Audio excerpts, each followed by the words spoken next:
This video is going to introduce you to one of our counselors and also give you some insight into what their expectations are of you. Hi, I'm Stephen Hammond and I'm a counselor here at Butte College, and I'm going to talk a little bit, hopefully, about things you can think about before you come to the college for your orientation session. Things that I never knew as a student, things that might help you figure out what to take. Because when you get here for your actual orientation day and your counseling session, there'll be a point at which the counselor says, okay, now it's time to register, and then you'll sort of be on the line. And not that you can't register later, but it would sure help if you'd had some things to think about ahead of time. So the whole purpose of this session is to kind of help you wrap your mind around what you might be taking when you start at Butte. And so in order to do that, I'm going to be covering two main areas that are sort of the big picture of what attending college is all about. One is what's available at Butte, and how would you know how to look at that? How would you find it? How would you look at the different programs? The other thing would be the structure of college degrees. In other words, what makes up a degree and what type of courses would you be taking to fulfill the requirements of a degree, because that's something I never knew when I was a student either. In fact, I just kind of had this idea that if I kept taking courses long enough, I might eventually get a degree. But I really didn't know, and then finally I guess I stumbled into one. Okay, so the first part would be what's available at Butte College, and I want to give you an overview first before I get into the specifics. What's available? There are programs called career and tech ed programs that are designed to be completed here. And so those are things that you walk out the door with a complete package, at least, in theory, ready to go into the workforce and do it.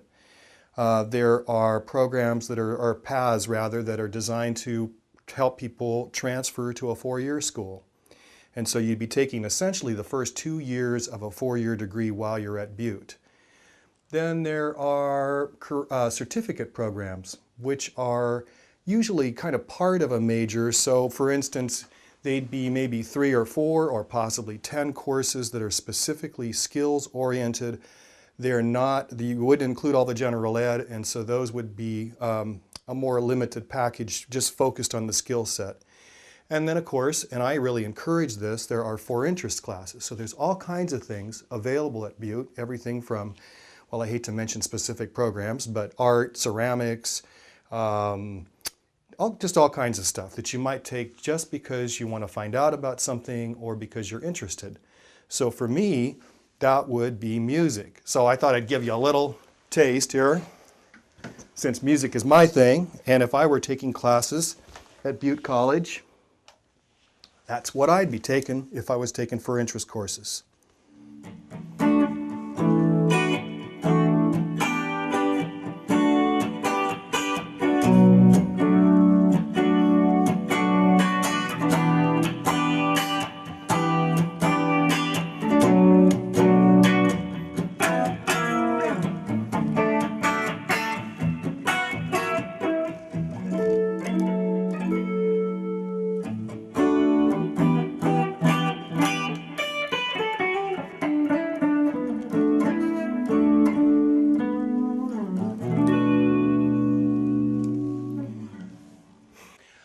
Okay, so I'm going to show you how you would be able to look at what's available at Butte. In other words, how would you know what the college really has? And in order to do that, I'm going to be looking at this book here, the College Catalog, which is kind of like the big book of Butte College. It's not the same thing as the paper schedule that's published every semester, this thin thing, which really is just a list of classes. This, on the other hand, has all the programs at Butte, it has all the different stuff, and it has course descriptions for every single course. So I'm going to walk through this catalog real quickly, and I really encourage students to know what this is. It's a great resource. I have to tell you, I never knew what this was, and I wish I had. So first section is all the picky stuff that you need to know whether or not you feel like knowing it. It's stuff that you're going to want to know. Okay, second section in is the first section of 2 major programs. So there are 2 different major areas at Butte College. The first one is called Career and Technical Education Programs. So those would be all the programs that I talked about a few minutes ago that are made to be completed at Butte College with the idea that you can go out and do it. You go out into the work world, for instance, and you are a registered nurse, or you're an auto tech, or you're an office assistant. all these different programs, and there are many, so I'm not singling those out. So that's one type of program at Butte. And then some of those same programs have what they call certificates, which are smaller sets that I mentioned also. Okay, the third section of the catalog, the third of 4 sections, would be transfer degrees, and these are Butte College's attempt to say, oh, you're going to go to a 4-year school, by the way, here's an associate degree from Butte while you go. They mostly reflect the core requirements for transfer to CSU Chico.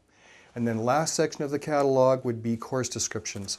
So every single course at Butte College has a short paragraph.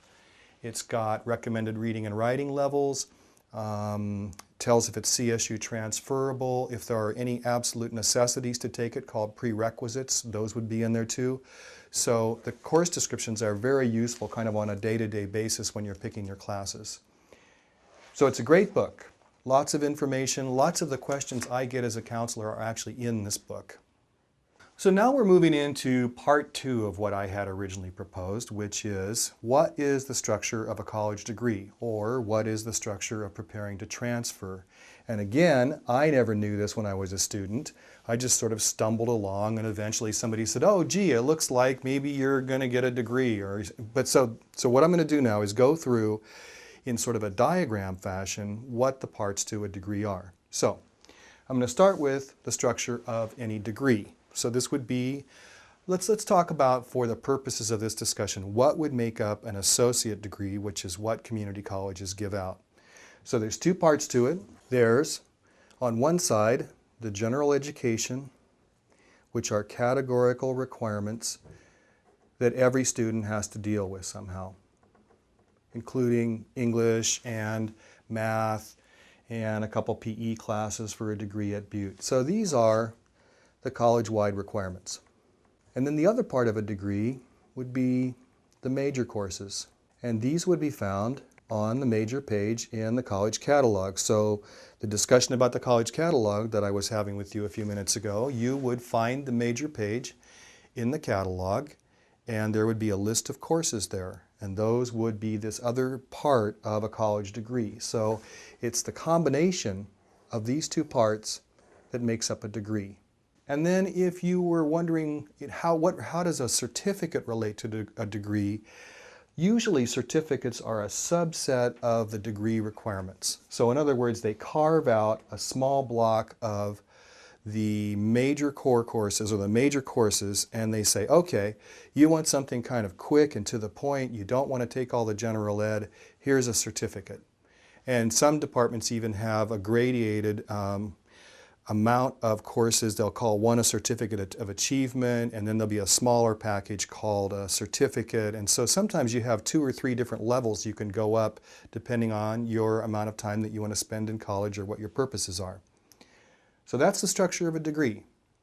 Now the structure of transfer is really a lot the same. So this would be structure of transfer prep, I guess we'll call it. There's 2 parts. There's the general ed. There's more of it, because if it's preparing for transfer, what you're really doing, you're completing the first 2 years essentially that a student would do at a 4-year school. You're completing the same exact coursework that a student would be taking for the first part of their 4-year degree. So that's the general ed. Again, they're college-wide requirements. It's just that you're taking them at the community college level, and then you're going to bring them in to the 4-year school, and when you transfer, you're going to transfer in as a junior. So the other part of transfer prep would be your major core courses. And so every department at every college decides what they want to have as their major core courses. Sometimes there'll be 1 or 2, sometimes there may be 10. And there's a website that you can go to called assist.org that translates college by college and major by major the core courses. And so that's the way that you would know this. They'd also be found in that college's catalog, but they would be their course numbers. This translates that into, in this case, Butte College courses. So that's the structure of transfer prep.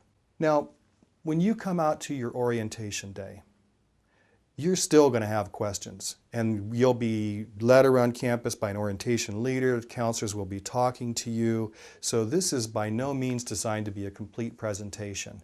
I've just tried to give you a couple of the big chunks that I find as a counselor that students really don't understand and that I didn't understand. A couple more things. Classes are usually scheduled in either Tuesday, Thursday, or Monday, Wednesday, or sometimes Monday, Wednesday, Friday blocks. So when you think about what you're going to be taking, you might just start to think, well, gee, am I going to be wanting to work, say, Monday, Wednesday, Friday, and try to concentrate my classes on Tuesday, Thursday, or the flip side of that?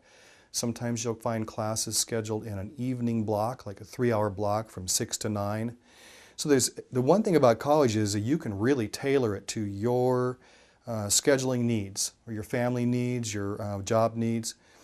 So that leads me into the other thing I wanted to mention was balancing your class load with the rest of your life.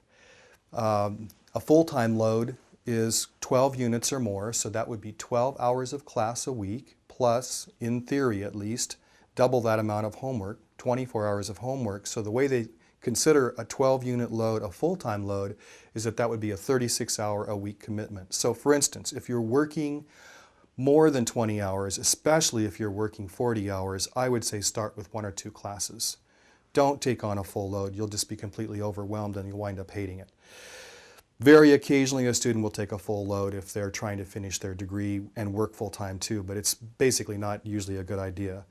And if you're working 20 hours a week, you might be able to carry 12 units or more. So the basic suggestion I'm making is balance the rest of your life with your school load and take it at a pace that you can be successful.